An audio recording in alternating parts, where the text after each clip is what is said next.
Greetings and salutations, nerds. You're listening to Praying for Superpowers, a podcast about the deeper meanings, messages, and intricacies hidden within nerd culture. I'm Peter Jordahl. And I'm Trever Shirin, and today we are with Adam Smith talking about mythological creatures. Let's talk about that.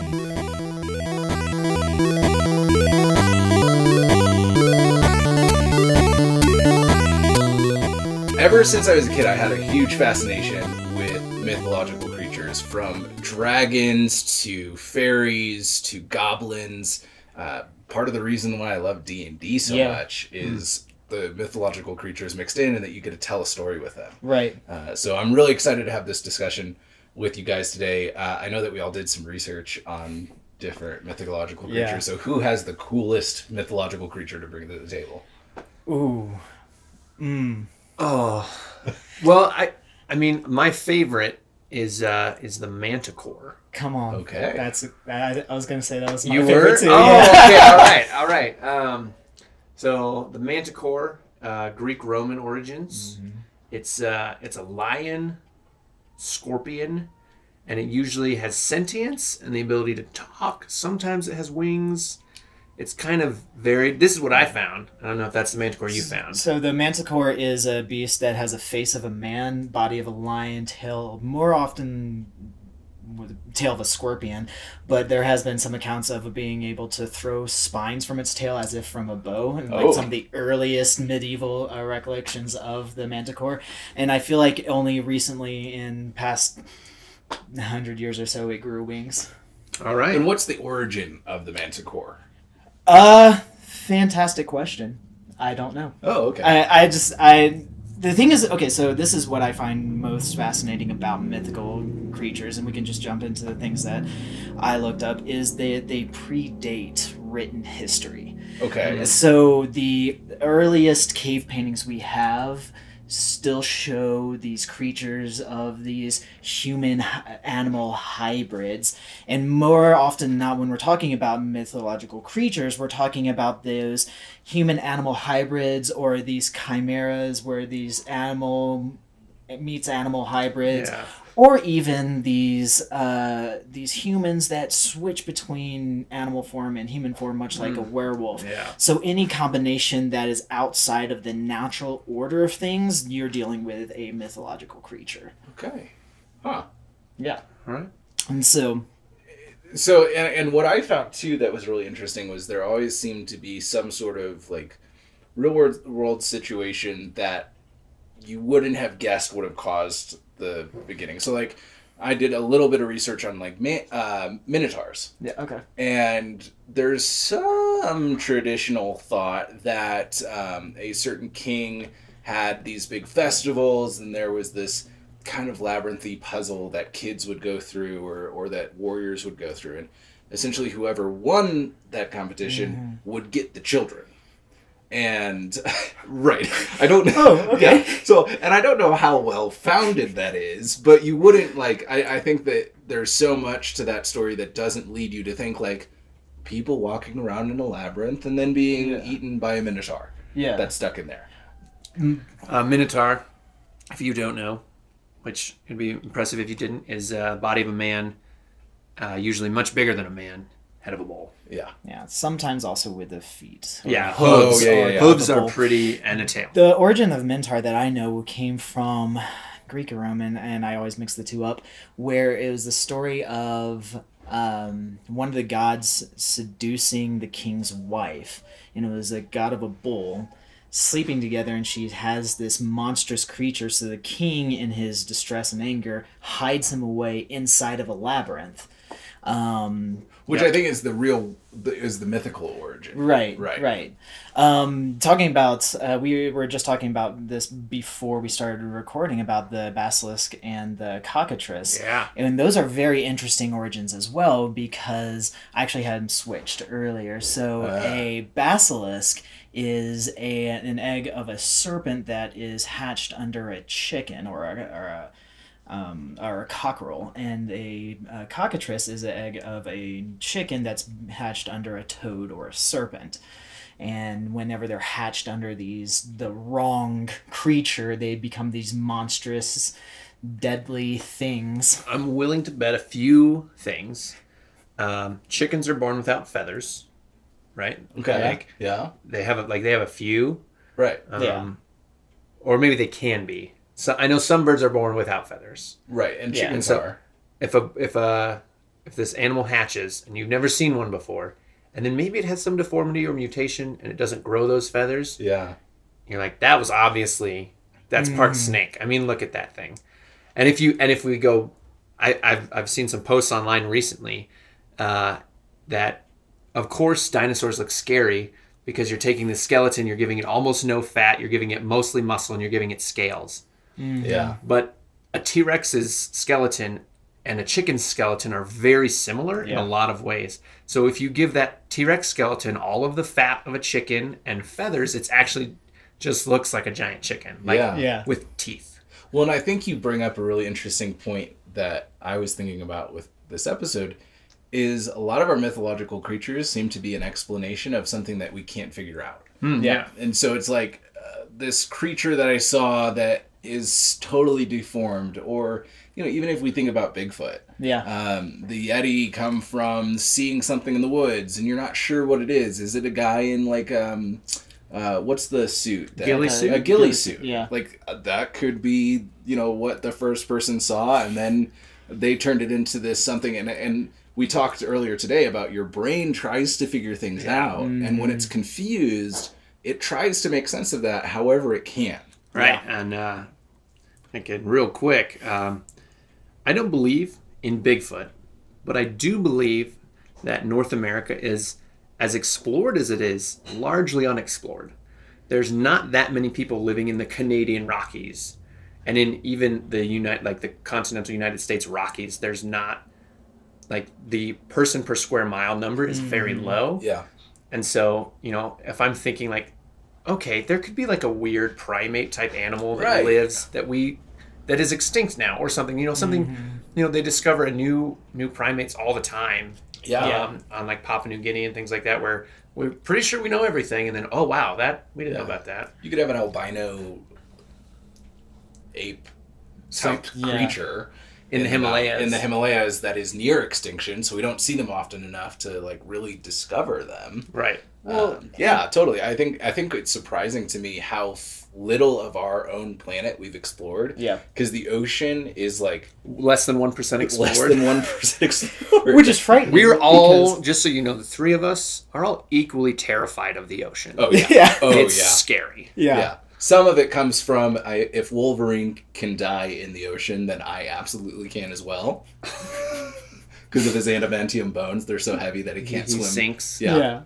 And he can drown. Well, I mean, Anyways. I think you brought up a really good point, the fear of the ocean. I mean, talking about mythological creatures, you'd be remiss not to mention things like a giant sea serpent or the most famous one, the Kraken. Totally.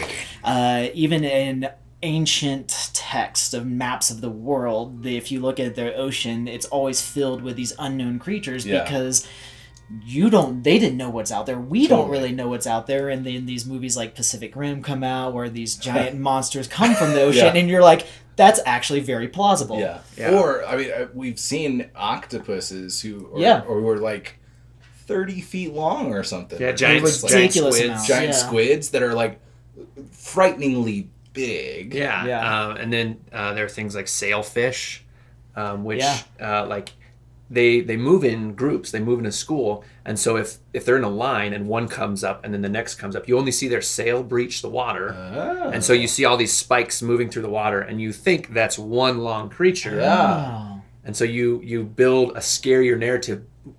I think mainly the dark. You can't see down there. Right. If there's any motion on the water or it's cloudy at all, it's just deep color.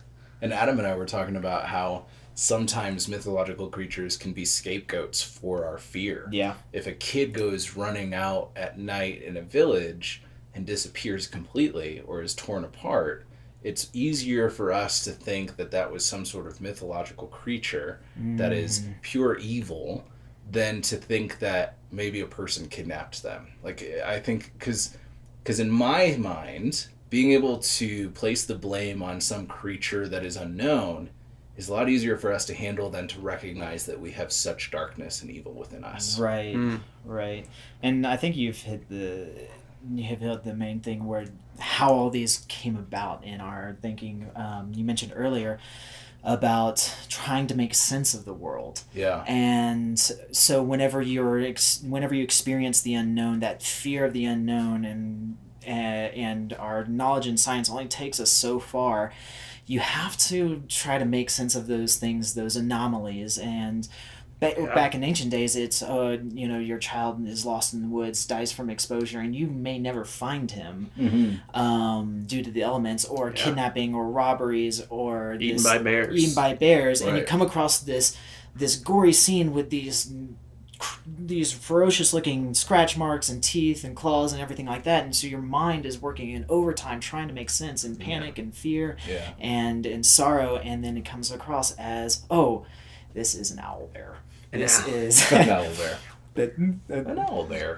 I think and then there's the other side of that too. So I think that's the coping with misunderstanding or not knowing. Yeah. And then there's, I think, the coping with the other side of it, where if if these people did lose a child or a loved one, the invention of fairies to me is the fairies took my child. He's in the fairy realm, the Fae, Neverland, what have you, and it kind of offers a sense of peace. Totally.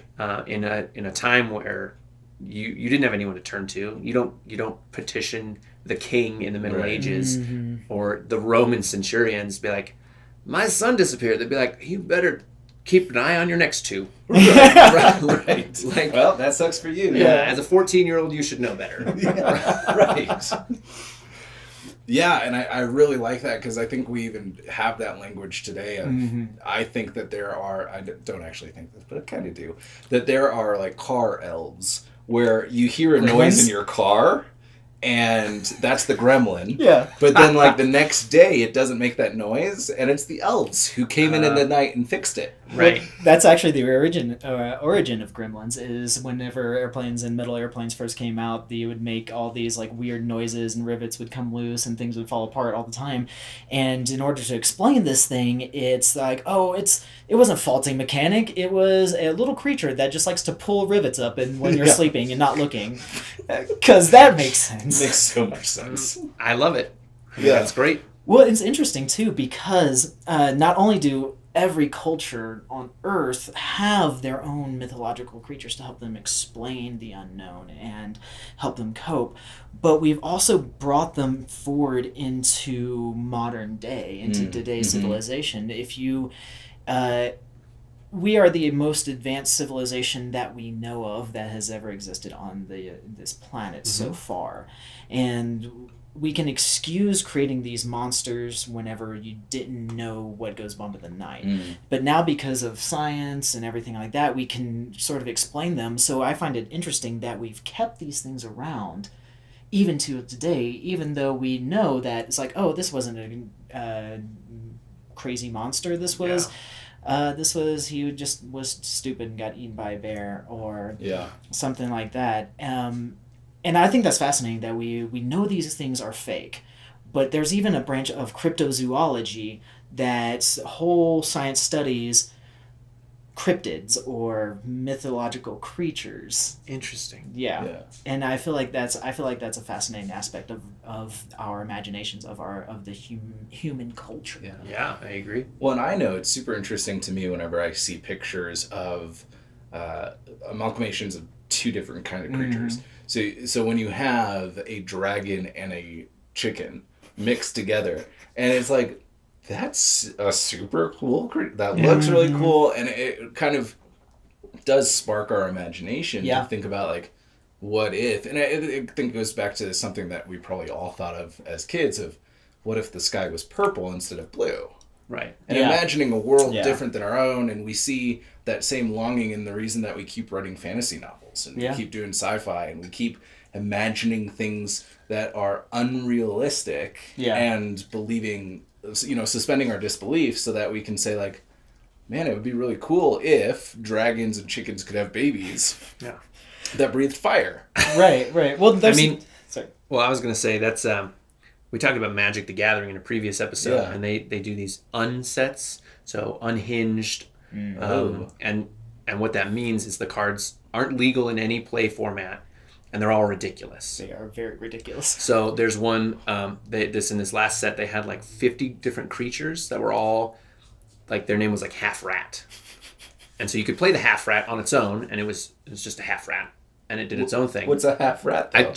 I'm not really sure. It's exactly that. It's but half you put another card next to it, and then it would say half rat, half centipede. Oh, okay. And it would have some crazy ability. And like, so there were, thousands of combinations of these cards, and that actually sounds really cool. It was really awesome. And they're actually I heard a rumor online that they're exploring making that a real like thing in the Magic game, which we're not going to get much more into that, but just as an example, Magic the Gathering is just all sorts of creatures and monsters that I've never even heard of. Like, I love Egyptian mythology. Yeah. And they did an Egyptian themed set recently. Ooh. And it was so cool to see these creatures I loved growing up, like Anubis, Yeah. like a dog-headed soldier with a khopesh and things like that, where like, and that to me is another side of this whole like explanation is Ra, the sun god. They needed an afterlife. They needed a god to worship. They needed explanations for everything that was happening. So the sun god Ra, who's a bird, obviously because the sun is in the air, makes sense. Is the bad guy. Yeah. Who he's not the bad guy. He's God. Right. He can't be. He's not good or bad. Yeah. He's just Ra. He is. Yeah. And so like to see that kind of different mythology, just like in Norse mythology. I love Norse mythology. Yeah. That's my favorite. My favorite thing about Norse mythology is it's over. So those of you that don't know, I love Norse mythology, but in their own mythology, right? It's a repeating cycle. So the Norse gods come, they fight the ice giants, and either the gods or the ice giants win. And the ice giants won last in our history, right? And all the gods are dead. But then all the ice giants died. So like the religion ended itself. And only in the last like 5 years have like temples to Odin and Loki and things like that come back up again in Iceland. Well, which I think it's really funny that an entire religious system is able to end itself easier than an epic fantasy writer. Bring on the hate mail. Oh man! Patrick Rothfuss. I was about to say Terry Brooks. Terry Brooks. Yeah. Has that ever ended? Like, I don't where think are so. we in that series? Which series? All of them. Okay, right. That are all the same. Oh my gosh! I'm thinking of the Xanth series, which started off as a trilogy and now in like book 32. So, Ender's Game had some of that too. Right, right. Dune. Wait, your last book? It was 8 books, and now there's 13 more. Or Dune. Dune. Oh my gosh. Yeah. You're like, that's a complete story. That's like. Have you read the 7 other books? No. Yeah, his son's still writing, and then his son's probably going to keep writing. Oh my gosh. Yeah. Hey, Tolkien just came out with a new book. I keep seeing that. I keep seeing that because Christopher Tolkien keeps writing stuff. Which, I mean, and like I really respect the writers of Dune and Christopher Tolkien writing with his dad's notes. Yeah. Right? Because they're not changing. They're compiling and kind of building on it. Which is like, again, a continuation of that fantasy, kind of a thing we never want to see end in our own lives. Right. You know, we've proven that dragons couldn't exist. You know, like that's like a thing that science is like something that big could not fly. Yeah. You know, something covered in scales that was a carnivore, like could only exist if there was massive amounts of food. Yeah, so a fire thing couldn't sustain itself. Right. Yeah. It's kind of a whole big thing. And so we're like, okay, but like, what about whatever the heck this thing is? This could exist, right? Science? And science is like, probably not. Okay, giant snake. We're like, okay, those we know those. We know those exist. We've seen those kill people in lots of different movies. Like 7 S's is the movie title. Oh. Haven't we talked about that? Have we not? thought you were stalling. It's just 7 S's in a row. That's the movie title. That's amazing. I thought we talked about that. Oh, No. sorry, listeners. I thought you heard about that in a previous episode. This must have been a different conversation. Yeah. I just thought he was stalling. Yeah, I was like, I was get it out, Peter. Stalling. Yeah. But yeah, it is really interesting that even though, and you alluded to this, Adam, I think you actually literally said it, even though we know that none of this could exist, we're still preoccupied by it. Yeah. And it is really interesting to me when we still, like when things don't happen our way, or things happen in a frightening way, or we're in a situation like, think about haunted houses. Yeah. There's not really a ghost in there or some sort of lich or zombie or mummy that's going to come out and get you in the haunted house, but there's something about it where if we're able to put form to that fear, if we're able to put form to that terrible thing, and I mean, honestly, I think that there are so many times when we do just want something that we can blame instead of another human. Well, and I feel like this comes to my favorite part about mythological creatures is because I feel like we need them to exist as a people because it does help us cope. And also, and because growth only happens through adversity, it shows us that if it's this ethereal thing in fear and unknown, it's larger than life. But as soon as it takes shape and as soon as it takes form, it becomes conquerable. And as people, we need to be able to conquer because that's how we grow. My favorite quote of all time, actually it was about dragons, but it says that fairy tales are more than true. Not because it tells us dragons exist. A child knows that dragons exist, but it tells us that dragons can be beaten. And I feel like we need to hold on to that hope and hold on to that the ability to conquer our fears, to conquer the unknown, whatever adversity we're coming up against, and get over that. And that helps us grow as a human and as a people group to become more like the heroes we so idolize. Because all of these mythological creatures that we talk about also have a hero or a mythological person that defeats it. Yeah. And we want to be like that. So that's why we keep them around. I mean, we see in our video games and D&D is from goblins all the way to these demons. It helps the characters grow and help us realize more of who we are. Yeah. That's awesome. Do you know where that quote's from? There's a couple of different attributes to that, and I don't think anybody's quite sure. Like, I know G.K. Chesterton is one that gets attributed to a lot, but he's probably not it. Probably not the original. Okay.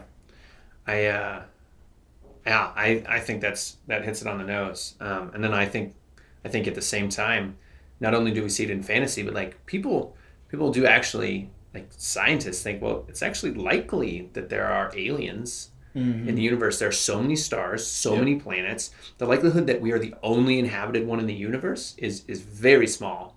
Space bunnies. Right. Space bunnies. Sure. Yeah. What? Space bunnies, like just bunnies from a different planet, but they maybe have horns. Yeah. Ooh, the origin of the jackalope is it's a disease that causes the growth of teeth-like protrusions, like horns, is what they look like, and it goes between rabbits, and so you can have these jackalopes or these jackrabbits that get this genetic disease, and they grow antlers. Like horns, and you can look it up online. I forget the name, but if you look up origin of jackalope, you'll find it.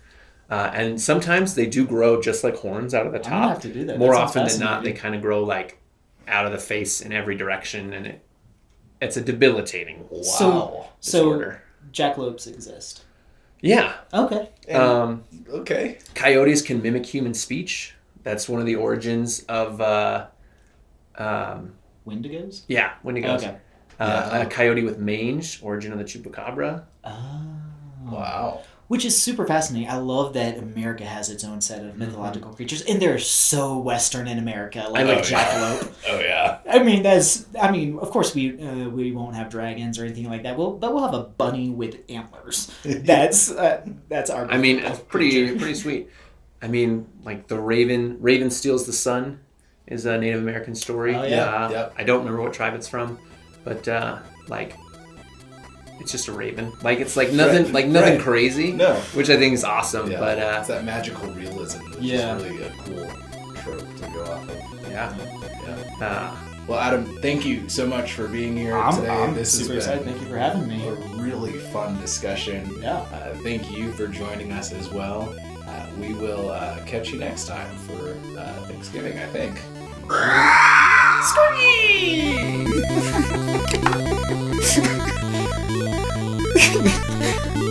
Perfect. That just got me. We were really So funny. confused.